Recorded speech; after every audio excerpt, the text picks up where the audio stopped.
हरे कृष्णा। भगवत गीता के इस वीडियो में हम शुरू करेंगे चौथा अध्याय और पहला श्लोक 4.1। अध्याय 4 दिव्य ज्ञान। श्री भगवान वाचा। यहाँ सीधा श्री भगवान भगवत गीता का इतिहास बताते हैं।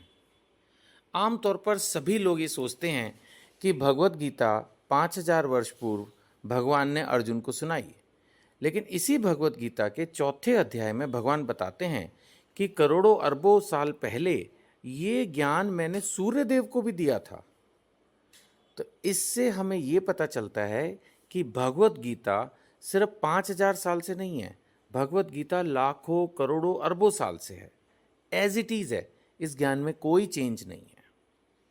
भगवान श्री कृष्ण ने कहा, मैंने इस अमर योग विद्या का उपदेश, भगवान स्वयं कह रहे हैं कि ये जो योग विद्या है ये अमर है। किसको दिया? सूर्यदेव विवस्वान को दिया।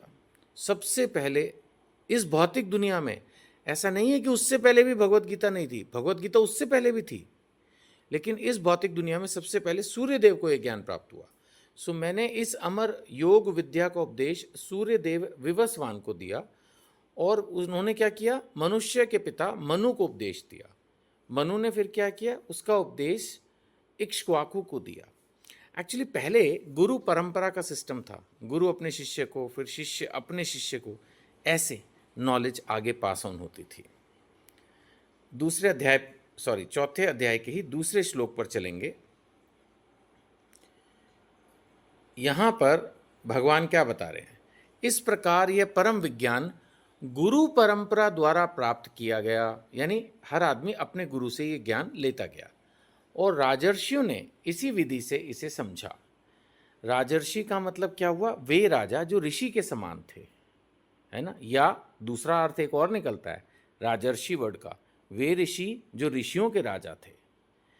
तो कहने का मतलब ये है कि जो भी महत्वपूर्ण व्यक्ति थे, उन्होंने विज्ञान, ये परम विज्ञान, ये भगवत गीता का ज्ञान गुरु परंपरा द्वारा प्राप्त किया, और राजर्षियों ने इसी विधि से इसे समझा। किंतु काल क्रम में यह परंपरा छिन्न हो गई और यह विज्ञान यथारूप में लुप्त हो गया लगता है।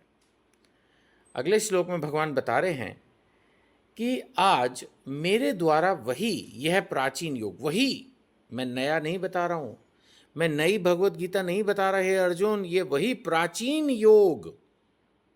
योग आने परमेश्वर के साथ संबंध। योग का मतलब ये फिजिकल एक्सरसाइजेज वाली योग नहीं है, ये प्राणायाम आसन वाला योग नहीं है जो भगवत गीता में रेफर्ड है। ये योग यानी परमेश्वर के साथ अपने संबंध का विज्ञान। योग का अर्थ है आत्मा को जब हम भगवान से कनेक्ट करते हैं, जोड़ते हैं, तो वो है योग।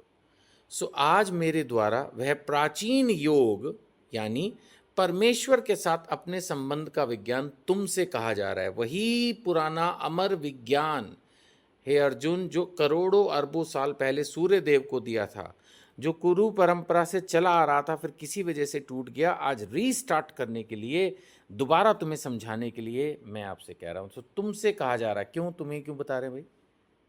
क्योंकि तुम मेरे भक्त तथा मित्र हो। देखिए, भगवान से जुड़ने के लिए हमें भगवान का भक्त बनना होगा।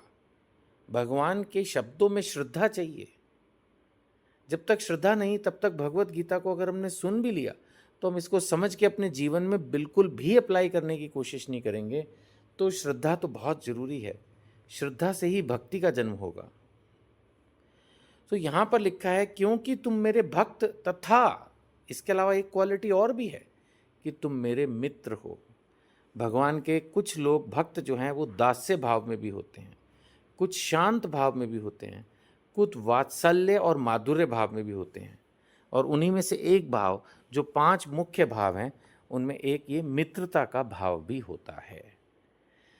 तो कभी इन भावों पर फिर और डिटेल में चर्चा करेंगे, खासकर जब श्रीमद् भागवतम की वीडियोस पे जाएंगे, तो वहाँ पर 5 रसों के बारे में अलग अलग बहुत कथाएं हैं, उनके माध्यम से समझेंगे।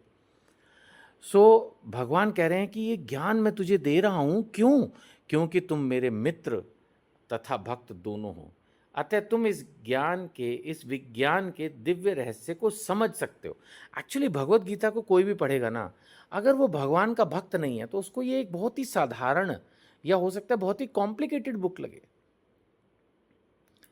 देखिए, सारे ज्ञान सब कुछ हमारे अंदर हैं। हमारी जो आत्मा है वो पूरी तरह से ज्ञानी है, लेकिन उस रहस्य को हम प्रकट तभी कर पाएंगे जब हम अपने आप को परमात्मा से कनेक्ट करेंगे, जब हम भगवान की भक्ति करेंगे, भगवान से दास्य भाव है या साख्य भाव, वात्सल्य भाव या माधुर्य भाव में भगवान से कनेक्ट करेंगे गुरु जी के संरक्षण में, तब हम भगवान की इन दिव्य उपदेशों को समझ पाएंगे, है ना। चलिए, इस वीडियो में इतना ही। अगली वीडियो में आगे कंटिन्यू करते हैं। आपसे हमेशा की तरह यही प्रार्थना, प्लीज़ भगवत गीता के प्रचार में आप हमारी मदद करें। नंबर वीडियो पर दिया है, संपर्क करें। और कुछ लोगों को ये वीडियो ज़रूर ज़रूर ज़रूर फॉरवर्ड करने की कोशिश करें, व्हाट्सएप के माध्यम से स्पेशली। लोग इजीली खोल पाएंगे, पढ़ पाएंगे, और शायद उनमें से कोई भगवत गीता खरीद के पढ़ना शुरू कर दे। गीता में हो सकता है उसकी रुचि प्रकट हो जाए, जैसे आपकी हो रखी है। दूसरों की भी मदद करें, प्रचार में हमारी हेल्प करें। हरे कृष्णा।